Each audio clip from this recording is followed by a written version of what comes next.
sitting here for 25 minutes. There we go. You're definitely just going to be sitting here for 25 minutes while we're connected to nothing.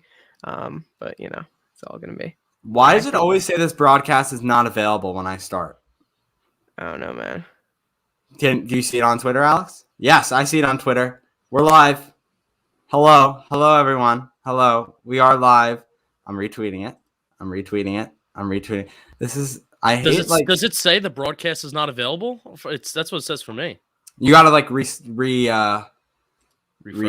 refresh. Thank you. That's a great word. Refresh things. Because I see it now. Okay. Do you see it? I trust you guys. Let's He trusts. Hi everyone. Hello. That was simultaneous.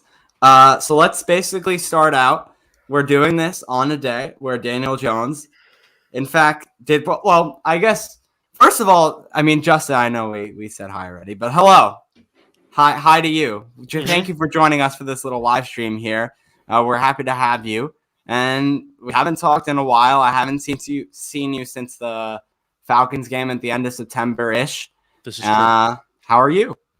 I'm good. My brain is in a million gazillion different places right now with this football team. This Daniel Jones news has thrown me for an absolute whirlwind where 18 hours ago, 24 hours ago, we're like, oh, Daniel Jones is he may be done. Low key may be done.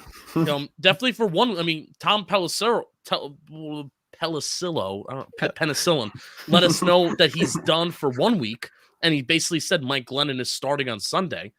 And we're like, okay, that sucks, but I guess it's not the end of the world. And, then the Carpenter, the Carpenter says at 2 p.m. even before NFL Network breaks the news. You know what I'm talking about when I say the Carpenter, right?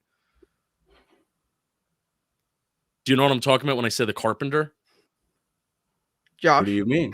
There was a screenshot. There was a screenshot of a tweet that says. I'm going to admit I scrolled through it all day on Twitter and I was very confused and too embarrassed to ask.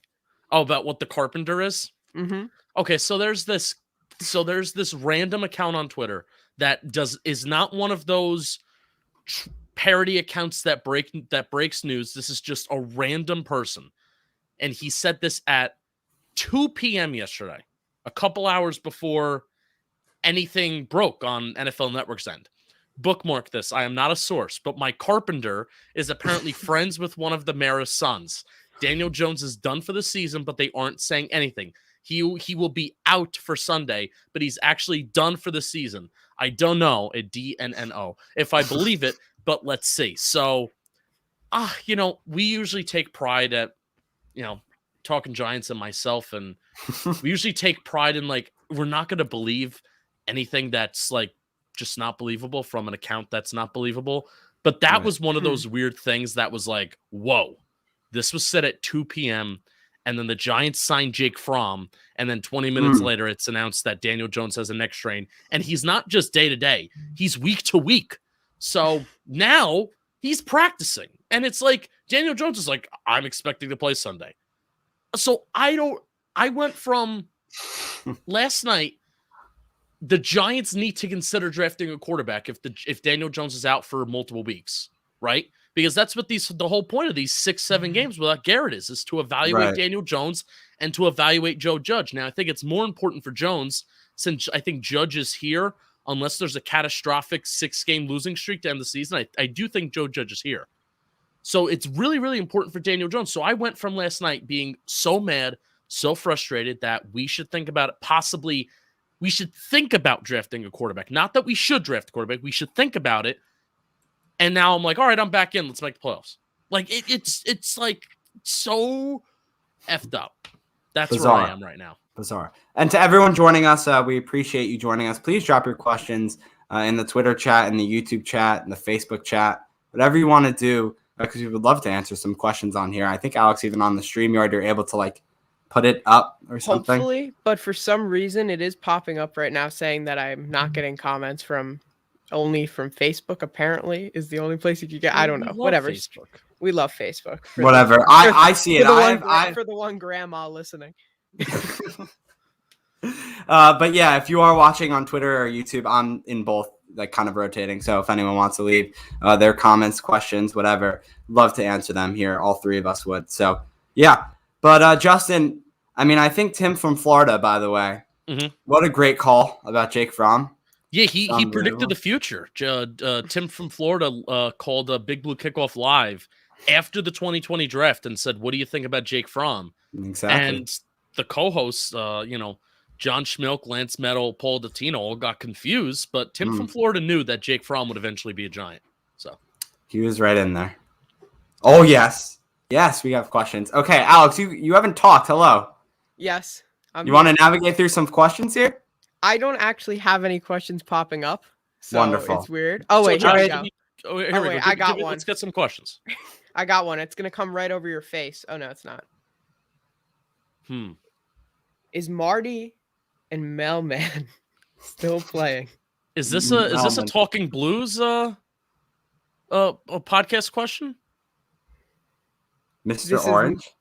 Mr. Just kidding. Orange. Just kidding. Mr. Orange. We'll follow with the just kidding. The Talking Blues like Chelsea?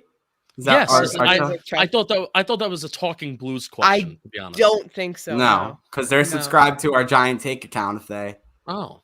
I thought you would get that reference. We're just getting references from all over the place. I thought it was gonna be like a haha, like your young reference, like this is like an Marty is a Talkin Giants caller that would call from he's like, hey, Madagascar reference. Oh, Melman. Oh yeah. I know he's talking about Marty and Melman still playing. Marty being Marty, like what Chris Rock says. No. Chris Rock is what in the movie? Whatever. He's the zebra. Yeah, and Marty, they both say like Marty, Melvin. They're lying each other. They're yelling at each other on the beach. All right, we should stop. Anyway, in Madagascar. I'm sorry we didn't get your reference right away, Mr. Orange. Yeah. I feel bad. I apologize. But anyway, we do have actual questions, so I like this. All right. As my dog Amber goes crazy, we should get Justin. Get your dog, and I'll get my dog in the shot. And they would have an interaction. That would be fun. Mikey's outside. Oh, Mikey's outside. Okay. I'll show a picture of Mikey though. Sure. So while you do that, at Wesley or Westy Westicles. Yes, Wesley Westicles. Yes. Yeah. He said, "Do you expect Jones to play or still expecting Glennon?" Justin, I'll go to you first, and we go around the table. I want Alex to talk too. So yeah. For my sanity, I'm expecting Mike Glennon to play. My brain says Glennon. My heart says Jones. Alex. I'm going to say Jones. I don't know. We saw the videos of him running around at practice. A neck strain's like an interesting one because it's not something that would limit him. It's more that they'd be worried that it would, if he were to re-injure himself. Oh, there's Mikey. Yeah, see that's one of my favorites right there. Mikey has a big head, and then my head is on his body. Yeah. But I'd say, unless they're really worried about him re-injuring himself, and if he doesn't really do any running, and he's just staying in the pocket most of the time, kind of like last year, right? When he had, I forget what injury it was, that he literally just stayed in the pocket the whole time. Well, it was both legs. He injured both legs last year. Yeah. One was a leg injury, and then one was an ankle injury, and he was playing with no healthy feet or legs, which was crazy last year. So I feel with no neck, if he just stands there and just kind of shifts his body a bit, he'll be fine. I'm going Jones this weekend, I think. Okay. I love it. Where are you at, Josh? You know what? I'm gonna go. See, I would go with the GOAT Mike Glennon, as the meme is, but I would say I would have to go with Daniel Jones as well. See, Jordan Ronan really put the question in my head when he did the tweet of he's practicing. He practiced today. Sunday's not out of the question. When he said that, I'm like, Jordan, God. You can't. First of all, I also have this gripe with beat reporters. None of them knew this. Yeah. Which how did none of them know? How did a carpenter get a tip, but none of the beat reporters? And then Tom Pelissero. I keep on getting it wrong. I pronounced it right in the stats report video, but Ian Rappaport confirmed it. When NFL Network confirmed it. How did they know? And the people that are in the building every single day had no clue. and they seem to be blindsided by this. Like there are some things where it's very, very frustrating with this Giants beat, and I like them. Like, you know, we're friends with them, but there are just some things where it's like, how do you not know? How you don't hear anything? Yeah, Because now we're at a point where we literally, again, this was my whole thing with the opening. We literally went from a point where we are thinking about this guy may be like out for a few weeks, and that disrupts the entire evaluation process of him and the team to finish the season. And now we're talking about, oh, let's just go. You can't play with me like that. You can't do it. Can't. You're not allowed. Gotta step it up, Beat. By the way, the Beats better be listening. They gotta step it up. Yeah. I have an update from Mr. Orange. He has commented about 4 more times. So he said King Julian called. Oh, well, there you go. King Julian calls them the New York Giants. All hail the New York Giants. And then great channel, guys. You all seem cool. Thank you. Thank you. And then that comment, I'm here from the UK, so know nothing about American football, just normal football here. So I wonder if he is from Talking Blues. So comment if you are from Talking Blues audience. And then said, well, he head off. Think I might head off now. Bye, guys. So he's all over the place. He's probably not here, but if you are here, then yeah, let us know. Let us know if you're from the Talking Blues. Who do you support? We like to. Oh yeah, what UK team do you support? Or Premier League, and then also, are you from the Talking Blues audience? You would think. Anyway, more questions. Please comment your questions in Twitter because I am going to you. The next one is from bporus12. Can the Giants put Andrew Thomas on an island going forward? Yeah, I mean, I think he basically is already on an island. So, hi, Brian Porras. How are you? Nice to see you. Nice to hear from you. Yeah. If there's Arsenal, if there's anybody that can handle the island and the one-on-one responsibilities, it's Andrew Thomas. And his play and his success ultimately is most correlated to Daniel Jones' success, and he's going to be more necessary and needed now that we don't really want Daniel Jones taking a lot of big hits with the next stuff. So, yeah. I agree. All right, super cool. You came across it live, Mr. Orange. After you just you're an Arsenal fan, really. Yeah, we actually when we're mentioning Talking Blues, that's a Chelsea podcast that we have. So I don't know if you're gonna want to be in this live stream anymore. But anyway, you can be here for the Giants live stream. We'll allow that. Yeah, that's fine. The real _GBG says Daniel Jones plays Sunday and the Giants win 76-0 in honor of that turn, Nate. In that turn. Oh, the turnstile Nate Soldier. Yeah. I thought it was a little nod to Bobby Skinner saying 77-0, but we win 76-0. I mean, I listen, because of the extra added playoff spot, it really makes things crazy. You know, the Giants are in a position where they have a 30% shot at getting a top 5 draft pick and also 1 game out of the playoff race. And this is, if there's not a clearer example of why the NFL is so awesome, that's it right there. You know, there's literally a side of the fan base that wants us to lose out because they want that top 5 draft pick. Yeah. And then there's also, I would say more or less a good portion of the fan base that just wants the team to win games. And me wanting to win games doesn't even have anything to do with the playoff race. It's just very fun to talk about. I don't think they're going to make the playoffs, but them winning football games is valuable for the final stretch of the season. If they win enough, they may sneak in, but they probably won't. But that's how fun the NFL is that it will be a talking point until it's not a talking point. All right. Wait. One more here from Mr. Orange. Definitely going now. Bye, guys. Sorry, Mr. We're gonna acknowledge his. How did he find you? His departure. He said he just found the live stream. All right, cool. He said just stumbled across the live. Thank you. Arsenal are doing better too, so we'll give you a. Wait! I think we got a quote tweet. Wait, I think we got a quote tweet, not a comment in the live stream. I think it's somebody just. Someone DM me.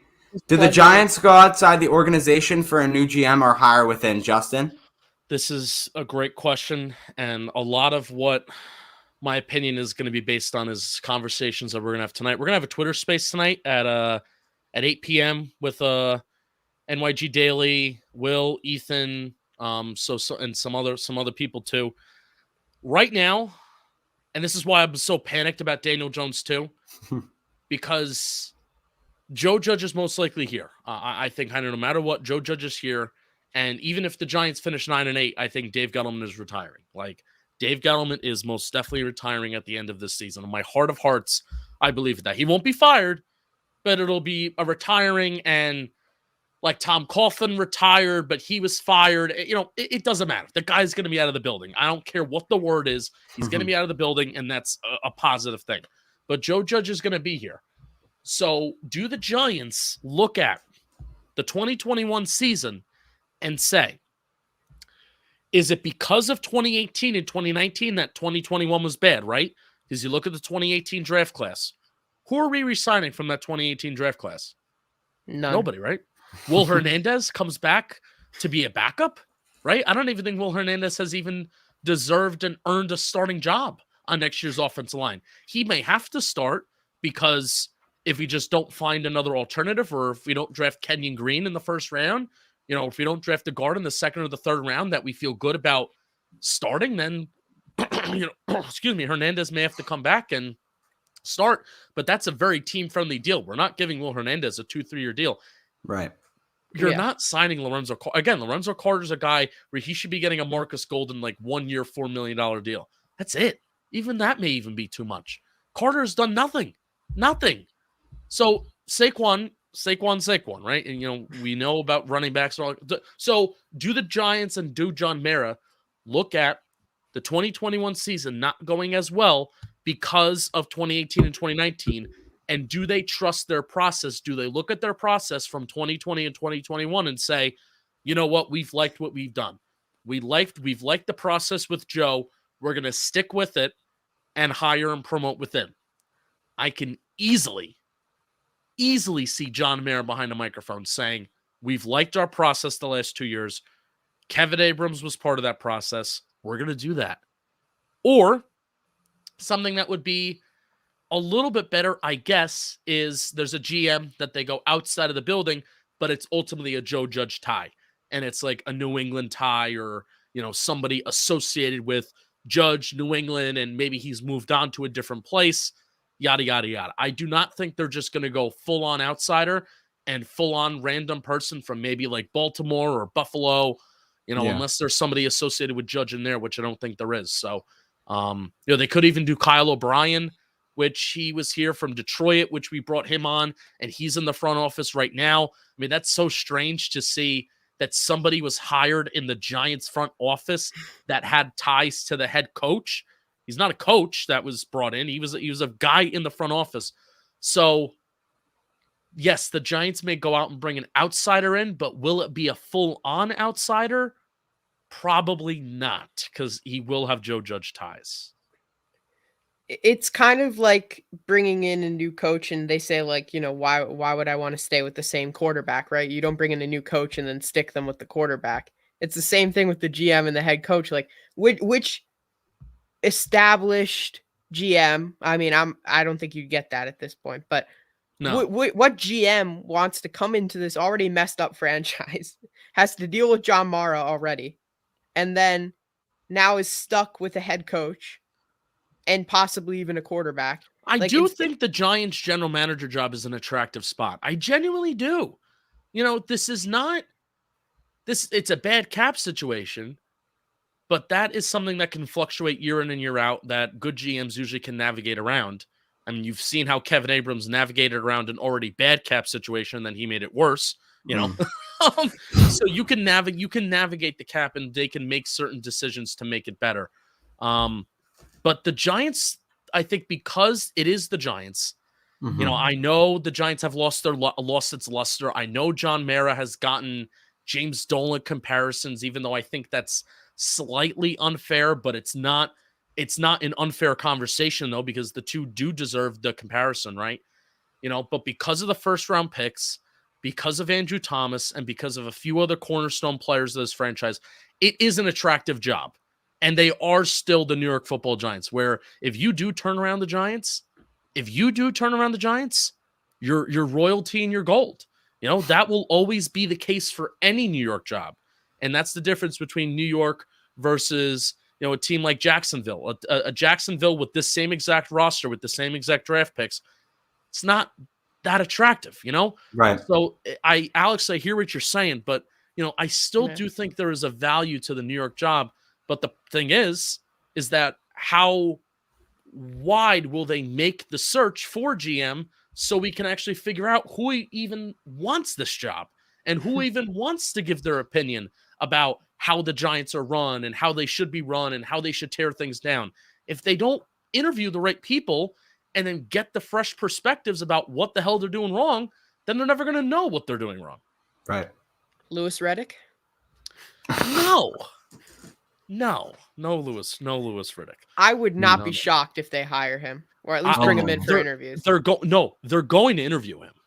I don't think they're going to hire him, but people are going to freak out if he's interviewed. Oh, when he's interviewed. I mean, they interviewed him in 2018, and I Right. think they will give him the courtesy of another interview. Like that will not shock me if John Mara's gone on record, and there have been people that have gone on record saying that we like Louis Riddick, we respect Louis Riddick. They're going to interview him, and people are going to freak out. They're going to freak out. Yep. Absolutely. Again, thank you so much to everyone watching. Please comment your questions. We would love to answer some. Alex, you were going to say something? I was just going to say, I think most likely is that Abrams and Judge kind of like Judge head of personnel, and then Abrams kind of more of the financial side. And they're not really going to hire a GM, more just kind of promote Abrams would be my guess of what they're going to do. But yeah, and Judge has already been, it's already been like clearly Judge's input has been felt. I always like to say that you have to evaluate GM off of the personnel decisions or personnel meaning players, right? Player decisions and draft decisions. You have to give credit or fault to the GM, and then the coach gets the credit for coaching and the execution of the players, right? Mm-hmm. But let's not be, empty-brained or empty-minded about it.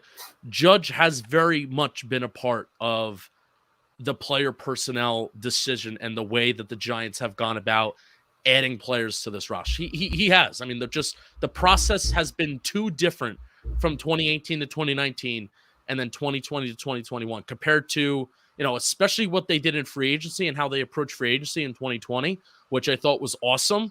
It was about value signings, and then boom, those signings hit automatically. I mean, you're seeing the value of Blake Martinez, him not being on the football field this year, where the Giants are, allowing, 100 yards on the ground at will.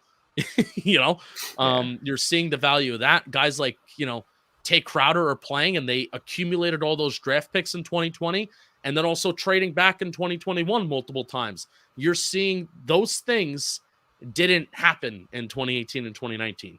And Judge's input is there, and he will be, part of that decision, probably did that decision-making process, probably even more going forward, especially if he brings in somebody or helps bring in somebody with his ties. So, I mean, I can't trust anyone who just said what he said about Nate Solder. I mean, like, I get it, he has to say it, right? He can't not say it, but it's just, I don't know what he's done to deserve to be promoted, right? He's going to get more say.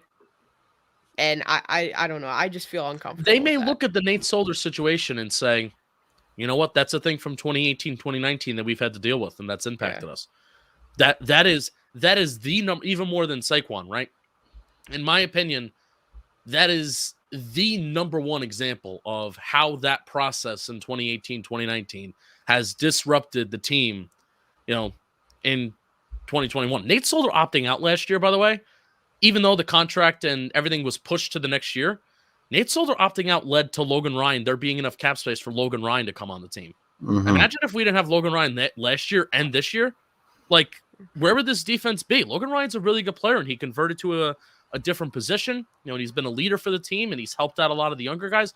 Imagine where we would be without Logan Ryan. And that's when Nate Solder was off the football field. And now Nate Solder's back on the football field, and you're seeing the detrimental results that it's having, where he's not only bad, but he's preventing, for whatever reason, he's preventing the Giants from finding out if their third-round draft pick, who they invested that third-round draft pick in that right tackle, it's preventing them from getting a full evaluation of him.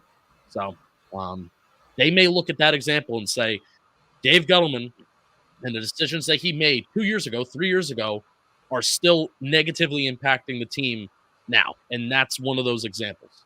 I don't agree with that line of thinking about that's why they should just keep the kind of continuity in the building, but I guarantee you that's what John Mara is going to say. I guarantee it. We've liked what we've done. We've liked our process. Joe Judge is a very process-oriented coach. He talks about it all the time, right? Process. Things take time, and he doesn't even say that fans should stay patient. He said the opposite. He says it's not the fans' job to stay patient, but Joe Judge still emphasizes so much about the process, and I guarantee Mara is going to say the same thing in the offseason, and Giants fans are going to get so mad. And they rightfully should. We got 2 questions. Oh, go. Yeah, no, he should. You're right. I want to let you finish your statement. I don't want to. No, that's it. Let's get some questions going. And then we're gonna draft 2 wide receivers in the draft, and it's gonna be totally over. But, did you see that CBS? There was somebody from CBS Sports that said projected that we take Kyle Hamilton as safety out of Notre Dame, and then Stingley right after. Yeah. I thought you were talking about the other CBS Sports article that said Giants should fully go after Russell Wilson. It's another good one. That's you know what? Stupid one. You know what? It's not going to happen. Depends on how much. But it's like a back of the brain idea where if Saquon's involved in the trade and Pete Carroll likes his running backs, and the Giants can't make it work cap-wise. I mean, that's the bottom line. Yeah. The Giants cannot fit a Russell Wilson, Aaron Rodgers contract in their books. I mean, they just can't. And they don't have enough flexibility to make cuts this offseason because they've restructured so many people. Like, they've restructured Martinez, they've restructured Bradbury, they've restructured Shep, even though I think there's an opportunity to cut Shep after this season, which I think they ultimately should. It's a back of the brain thought that if Saquon's involved in a Russell Wilson trade, back of the brain thought. What are some questions? You can't say that. You can't say that with Alex because that's his favorite player right there. So Russell Wilson or Saquon? Russell Wilson outside of the Giants, my favorite non-Giant. Oh, I would agree with that. I would wholeheartedly agree with that. I love Russ. Oh, Nick Flata just joined. What's going on, man? Weird dude. Anyway. Russell Wilson is. Okay, questions. We're so going on topic. Like, come on. I'm moderator, okay? I love this. Okay, anyway. First question. What do you think about the rumor Keyshawn Johnson said today on Sean Payton and the Giants? I did not see this, so I looked up about Keyshawn Johnson. I assume he said it on his show on ESPN, but although I can't find anything specifically, so I'll do a double check.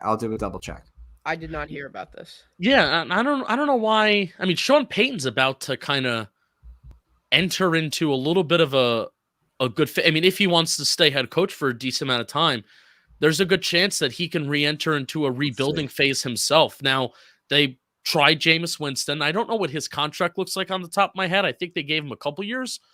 But, I mean, they may enter into a rebuilding phase themselves, and, he could try and be a part of a process that handpicks a quarterback. And there's a good chance where quarterbacks are going to fall this year, and the Saints are going to finish like middle of the pack. So if there's a quarterback that Sean Payton really likes, they could take him. They could take a quarterback like in the first round that, he could be like the second or the third quarterback off the board. But if Sean Payton really likes them, then they pick him. And if they're bad again, then you pick another quarterback, right? And if that guy's not good, then you're bad, and you pick another quarterback, and Sean Payton gets his pick. But there's no really a reason why Sean Payton. I assume. I mean, the person commented associating associating what Keyshawn Johnson said, put Sean Payton and the Giants together, assuming that would probably be like a head coaching candidate. I mean, he was an offense coordinator for the Giants in like 2000, and when they made the Super Bowl, and when Jim Fossil was still here. So maybe he likes the Giants, but I could also imagine maybe he doesn't like the Giants because I think they kind of did him dirty, where maybe they should have promoted him a little bit sooner, and they should have. Jim Fossil didn't give him as much power as he kind of deserved. So then he left, and he did some other good things as the years went on. So I don't know how exactly he feels about the Giants organization. Maybe he likes it, maybe he thinks fondly of it, but I don't see it. It doesn't make sense for him to leave New Orleans unless he maybe wants to retire, which I don't think he wants to. So And then we have another question, and funny enough, it's the same thing we already said, but I mean, there's another component to this. Do we trade for a QB, Russell Wilson, or stay with Danny Dimes, or draft a QB? Yeah, I mean, if Jones is going to miss an extended period of time, which I don't know if he is, we still don't know. He could practice this week and he can fully practice on Friday, and the neck can stiffen up, or he can literally throw five. Hey, that's what she said. You could have 5 passing attempts on Sunday, and then he comes out of the game, and then Jones is out for a few weeks, right? So if Jones misses an extended period of time, then you have to think about other quarterback options, whether that is via the trade market. I mean, this is also the reason why it's so beneficial to have all these draft picks. It's because you can make a trade if you really want to. If he does miss an extended period of time, I am thinking about making a move at quarterback. I don't know what that move is. I don't have the blueprint. I don't have my quarterback in the draft that I really want to take. Even if I really like a guy like in the draft this year, I'm not going to be banging on the table for that guy, because nobody is even NFL teams are not good at evaluating quarterbacks. Like, they're not. So, unless Daniel Jones just falls off the face of the earth, I'm not going to really be banging the table for a quarterback, but I may think about it if he misses an extended period of time. Alex, oh, God. I was just going to say, I think I don't think the Giants will draft a quarterback this year, because I think we need a bridge, and I think that bridge is going to be Daniel Jones. Because we need to set up the team so that when a quarterback comes in, we can succeed, right? Because you have that ticking timer on the quarterback's rookie contract before you have to pay them $50 million a year. Mm-hmm. And Alex, that's a great point, because eventually it's going to be too late. And this is not the make or break year for Daniel Jones in terms of, the contract, right? You can pick up his 5th-year option, and even though the 5th-year option escalates to a little over 20+ mil with the first-round pick label and the quarterback label too, it's not the end of the world, because it's a 1-year deal. If you're paying somebody for 1 year, it's not the end of the world. But after that, unless you're comfortable with paying a guy, 25, 30 mil a year, then you kind of shouldn't. And that's just the way that the NFL's kind of gone. It's a very much window-centered league where you're seeing a lot of teams, and Tom Brady's like the only exception, right? A lot of these teams are making the Super Bowl with quarterbacks in their rookie deals. And it's because, Russell Wilson is one of those guys where he has not been the same since the Seahawks haven't had the Legion of Boom, and they've been able to spend so much on the defensive side of the ball. Doesn't mean Russell Wilson's a bad quarterback, but team building wise, you could put so many other good resources when the quarterback is not being paid that $30 million price tag. So, Alex, can you highlight a tweet? Yeah. Wait. All right, highlight the tweet about Hutchinson. Which tweet? What tweet? Like not a tweet, like the thing in the live stream, a comment. I, for some reason, am not getting the Twitter comments, so okay. I'm sorry. I'm sorry. Yeah, it's all your fault. All right, so Big Papi Ramirez is in here, and he basically just said that the QB class sucks this year. Honestly, Agreed. Yeah. And he said they may have to draft elite edge, or they have to draft an elite edge player, maybe Hutchinson. And then basically said, line with the other pick, lineman. And then we have another comment, actually, Riley Dixon, saying, please tell me that he doesn't come back next season. He better not. Riley Dixon is asking himself that he doesn't want to come back? He wants to find a new team. He's getting paid pretty nicely, isn't he? I didn't think Riley Dixon should have been here this year, to be honest. I thought the price was a little too much. He's definitely not back next year. No. At least, hey, that's at least the idea, but we know how much Joe Judge values special teams. Can we also have this Joe Judge next year? Somebody really needs to kind of get a hold of him and be like, Joe, you can't be spending so many guys on special teams. Special teams. Like, so I get it. Cam Brown, I like him. You draft him. He's a special teamer. I get it. But like Gary Brightwell as your running back 3, and we don't do anything on special teams. We don't even get any big plays or anything. No. Keon Crossan has had some nice plays, but also we spent the 6th-round pick on him. Keon Crossan's also – but the thing is that whenever, like, guys like Keon Crossan, if they ever have a penalty on special teams, which I think Keon Crossan has had like 2 penalties on special teams this year, anytime that's happened, I've screamed my head off. We gave a 6th-round pickup for this guy. So here's something. You're such a teacher and you're such an educator and you're such a coach. Draft good football players to play on offense and defense and then teach them how to play special teams. That's my challenge for Joe Judge next year, because you're seeing on the, offensive side of the ball is, that's Dave Gettleman's issue of the depth, but you're seeing on certain areas and certain spots, like at linebacker, you're seeing it a little bit with wide receiver. You're seeing it a little bit in the secondary, especially at safety, where Nate Ebner has been a wasted roster spot all year, and now he's on IR, where because there's so many special teamers, I think you're seeing it in the edge room. They signed, they have Cam Brown, who's not really an edge rusher, and then they signed, he's not even on the team anymore. Oh my God. And he was my least favorite free agent signing this year. He replaced Kyler Fackrell. He was from Washington. I hate that I can't remember it. Ryan Anderson? Ryan Anderson, yes, thank you. So we signed him to play special teams, and it would have been kind of helpful. Good for you.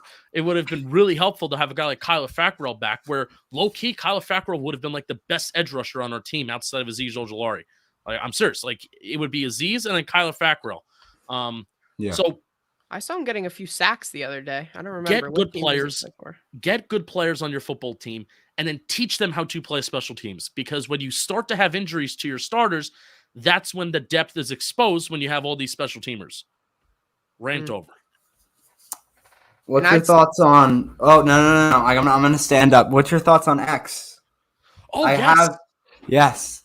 Yes. So Xavier McKinney, and I had this like a little bit of epiphany yesterday, and while I was thinking about the stats report, I talked all about like the last couple minutes of the stats report video was all on Xavier McKinney.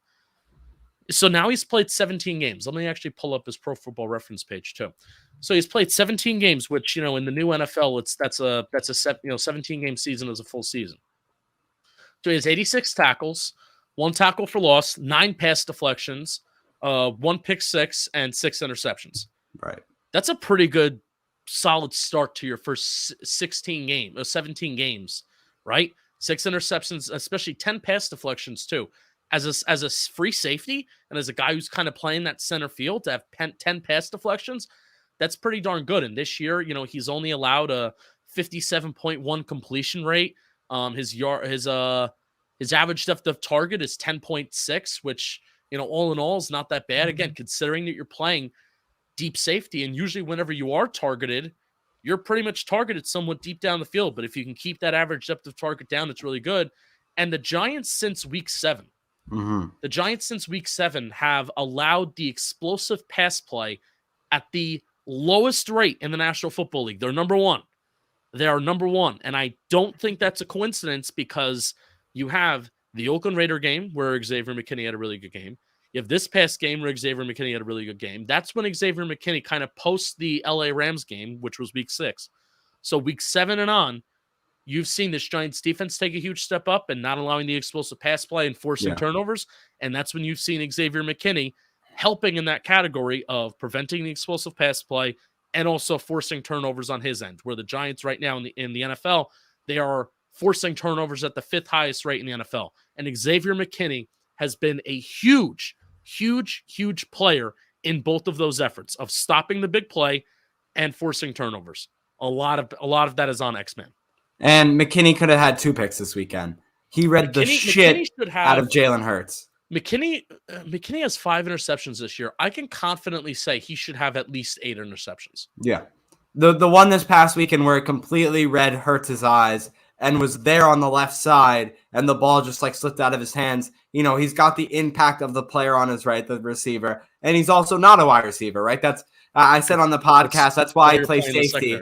Yeah, that's why he plays safety, not wide receiver. So, but really good. I see Mike Too Nice is in here, so what's going on? And then Big Papi Ramirez also commented he's been good with the Chargers' Fackrell. Yeah, the Chargers. Yeah, that's where he's been. Yeah, and Fackrell didn't get much more money than Ryan Anderson did. Very fair. And we signed Ryan Anderson to play special teams, and he got suspended with the PEDs, but I don't even think Ryan Anderson is suited up a game for us. It just stinks. You sign these guys for special teams, and then guys get hurt or your starters don't play as well, and then you have no depth. So that's also my challenge. Hey, Joe Judge, if you're going to be like a little bit in the executive camp, and if you're going to have your executive hat on and the Giants are going to trust you, be a coach, be a teacher like you say that you are, and coach up good football players on the offense side of the ball and defense side of the ball to play special teams. That's what you have to do. Don't waste roster spots. I mean, you see players on the Patriots, right? I'm thinking of a prime example, Brandon Bolden, right? He's kind of known as the special teamer there. And we saw what he's been doing at the running back position, right? He's not Yeah. just a special teamer purely. You don't see Gary Brightwell doing what he does, right? Yeah. And that's a similar type of role. Remember also Cordell Patterson, wasn't he on the Patriots before he went to the Raiders? I really thought I thought the Giants were going to sign him. Yeah, he's on the Falcons now, and I really thought the Giants were going to sign him because Joe Judge talked glowingly. Well, about him. he's a great special teamer. He has historically, I mean, like, I think even Pro Bowl special teamer, I'm sure. He is low-key going to be a Pro Bowler this year, I think, with the Yeah, Falcons, because they're finally, yes, like, every NFL team that he's been on throughout his entire career, they've, like, used him as, like, this running back, but they're finally putting him at wide receiver, and he's getting some running back reps too. But they finally put him back at wide receiver, and he's booming. He's booming for the Falcons, which is good for Cordell Patterson. And I'm pretty sure he's obviously probably still playing on special teams over there too, and having an impact over there too. So that would have been a signing at the time. I'm not gonna lie, I would have hated if we signed Cordell Patterson, but if you used him like as a wide receiver and specials, I have no problem with that. And I do recognize that, like, hey. I recognize that Cam Brown, I like Cam Brown as a gunner. I like him as a special teamer. Like, I recognize that you're going to need a few roster spots devoted to special teams, but having two fullbacks on the roster and one of them is solely dedicated to playing special teams, having Nate Ebner on the roster and he's solely dedicated to playing special teams, having Keon Crossan on the roster and he's solely dedicated to playing special teams. Like, there's so many guys on this roster. Like, give me one or two, and that's it. Like, have the rest, like, learn to play special teams. Julian Love is a perfect example.